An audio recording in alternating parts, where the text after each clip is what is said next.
Kebutuhan tambahan dana bansos untuk PPKM darurat 10,93 triliun. Menteri Keuangan Sri Mulyani Indrawati mencatat jumlah dana untuk berbagai program bantuan sosial atau bansos yang diberikan selama kebijakan PPKM darurat meningkat 10,93 triliun.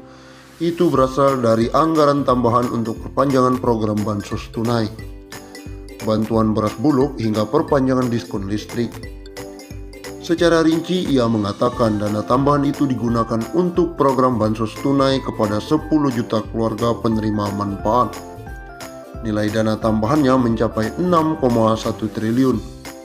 Untuk 2 bulan ini mereka akan mendapatkan BST ini dengan anggaran 6,1 triliun, ucap Menteri Sri Mulyani saat rapat bersama Badan Anggaran DPR secara virtual.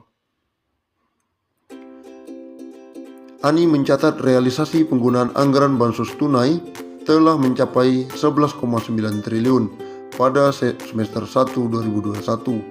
Dengan begitu, total anggaran bansos tunai akan mencapai 18 triliun sampai akhir tahun ini. Selanjutnya, dana tambahan bansos juga digunakan untuk program bantuan beras bulog selama PPKM darurat. Pemberian beras ini menyasar 10 juta KPM yang terdaftar di program bansos tunai. 10 juta KPM lainnya di program Keluarga Harapan. Ini total anggarannya 2,5 triliun imbuhnya. Kemudian pemerintah juga memberikan perpanjangan durasi bantuan rekening minimum, biaya beban, dan abonemen dari 6 bulan menjadi 9 bulan. Dengan begitu, insentif ini bisa dinikmati sampai September 2021. Program ini menyasar 1,14 juta pelanggan dengan alokasi tambahan dana 420 miliar. Sementara realisasi semester 1 2021 sudah tercapai 1,27 triliun sehingga sampai akhir tahun akan mencapai 1,69 triliun. Terakhir, tambahan dana digunakan untuk perpanjangan durasi insentif diskon listrik dari 6 bulan menjadi 9 bulan. Sampai September 2021. Tambahan dana diperkirakan mencapai 1,91 triliun untuk 32,6 juta pelanggan. Pada semester 1 2021, realisasi penggunaan dana bansos ini sudah mencapai 5,67 triliun. Dengan begitu, kebutuhan dana sampai akhir tahun untuk bansos listrik akan mencapai 7,58 triliun. Menteri Sosial pastikan BLT PPKM darurat cair sejak seminggu ini. Menteri Sosial Tri Risma Maharani mengungkapkan bantuan sosial atau bansos tunai untuk membantu masyarakat menghadapi tekanan ekonomi yang diakibatkan oleh PPKM darurat sudah mulai digelontorkan sejak awal Juli. Risma mengatakan penyaluran BST dilakukan melalui PT Pos Indonesia Persero. Masyarakat yang masuk dalam daftar penerima BST dapat mengambil di cabang Pos Indonesia. Bantuan sosial atau bansos berupa uang sudah minggu kemarin.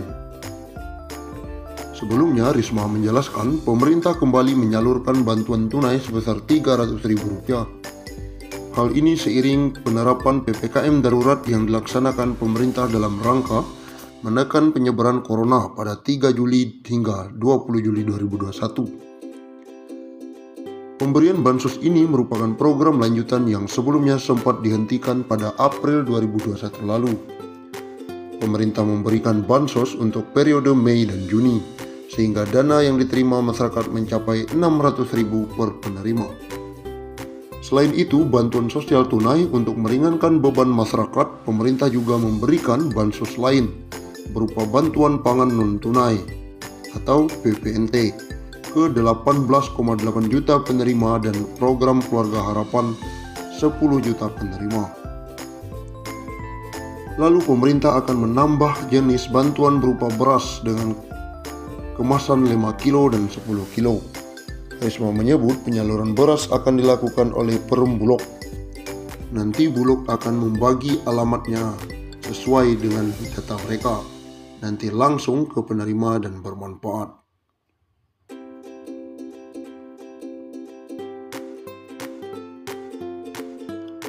pensiunan PNS dan ahli waris akan dapat dana segar. Ini syaratnya. Kabar gembira bagi pensiunan pegawai negeri sipil atau PNS dan ahli warisnya. Badan Pengelola Tabungan Perumahan BP Tapra akan segera mengembalikan dana tabungan perumahan atau Taperum untuk para peserta pensiunan PNS. Saat ini BP Tapra masih menyiapkan proses pengembalian dana Taperum tersebut. Selain dana Taperum yang berasal dari iuran PNS setiap bulan, BP Tapra juga akan memberikan hasil pengembangan dari dana tersebut. Dikutip dari kompas.com, Deputi Komisioner Bidang Pengerahan Dana Tapra, Eko Ariantoro mengatakan, sesuai ketentuan Peraturan Menteri Keuangan Nomor 112 PMK.05/2020 tentang tata cara pengalihan dan pengembalian dana tabungan perumahan pegawai negeri sipil. Semua aset untuk dan atas nama Bapeta Perum PNS yang telah dihitung dan ditetapkan oleh tim likuidasi akan dialihkan kepada BP Tapra untuk kemudian dikembalikan kepada PNS pensiunan. Saat ini BP Tapra sedang melakukan persiapan untuk pengembalian dana Taperum PNS kepada PNS pensiun atau ahli waris PNS pensiun yang belum dikembalikan, terutama sejak Bapertarum PNS dibubarkan tanggal 23 Maret 2018. BP Tapra akan mengembalikan dana Taperum kepada pensiunan PNS maupun ahli waris setelah verifikasi dokumen dan memiliki rekening atas nama peserta. Beberapa dokumen yang menjadi persyaratan pencarian dana Taperum bagi pensiunan PNS dan ahli waris adalah KTP, SK pensiun, dan nomor rekening bank.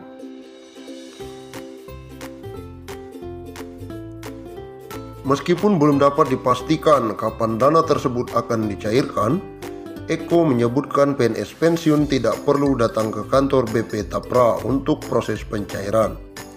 Nantinya dana pengembalian akan langsung ditransfer ke rekening setelah melalui proses validasi dan verifikasi melalui pemberi kerja selesai dilaksanakan. BP Tapra berkomitmen untuk memberikan kemudahan dalam pelaksanaan pengalihan dan pengembalian dana Taperum tersebut. Merujuk PMK nomor 122/2020, berikut ketentuan pengembalian dana Taperum bagi